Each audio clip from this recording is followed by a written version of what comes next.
A very good evening to you and welcome to Home24 News. My name is Dalila Sharon.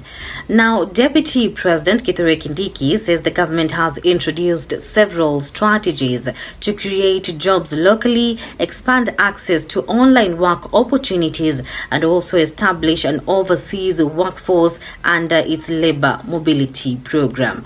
Speaking at the flag-off ceremony for the first cohort of Kenyan workers to Qatar at KICC earlier today, the DP outlined three key strategies as Kazi kwa ground, Kazi Maju, and Kazi Mtandaoni. He says to achieve this, the government recognizes the need to structure training programs to meet local demand for skilled and semi-skilled professionals, as well as the international labor market through labor mobility. Safari njema, Mungu awabariki, mubarikiwe, familia zenu zibarikiwe. We will always be there to support you. Meanwhile, intern doctors have for the second week running demonstrated outside Afia House over delayed payment by the government. The doctors say the 965 million shillings the Ministry of Health released in November only catered for one of the 4 months' salary arrears. The Kenya Medical Practitioners, Pharmacists and Dentist Union Secretary General Davji Atela says the strike will continue until the demands of the intern doctors are met. And they've already been out of work since last month. They'll be out of work until they are paid in full.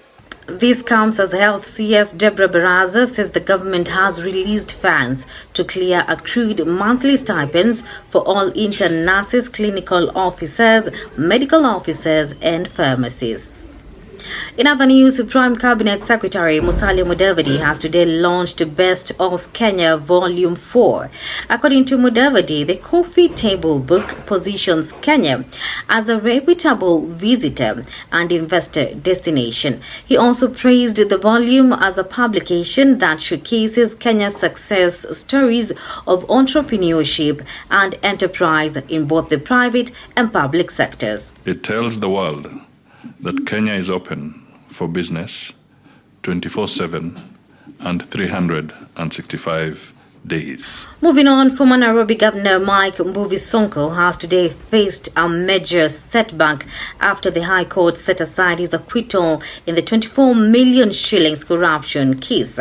According to Justice Nixon Sifuna, the case would be retried by another magistrate other than the then trial magistrate Douglas Ogoti. Sifuna says the new magistrate shall start by making a fresh ruling based on the evidence that is already on the record on whether the accused persons have a case to answer.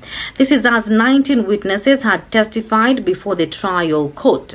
In December 2022, the then trial magistrate Ogoti acquitted Sonko, Anthony Ombok, and ROG Security Limited on the basis that the charge sheet presented by the DPP was defective. Sonko had been accused of embezzling funds from the county government by awarding dubious contracts.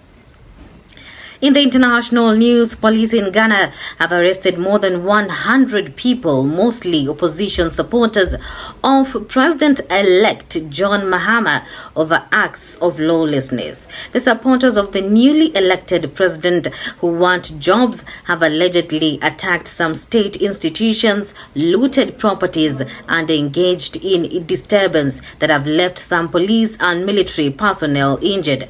Mahama has condemned the vandalism and called on President Nana Akufo-Addo and security agencies to act decisively in addressing the violence. And that's the news. For more news, keep it Home24. My name is Dalila Sharon.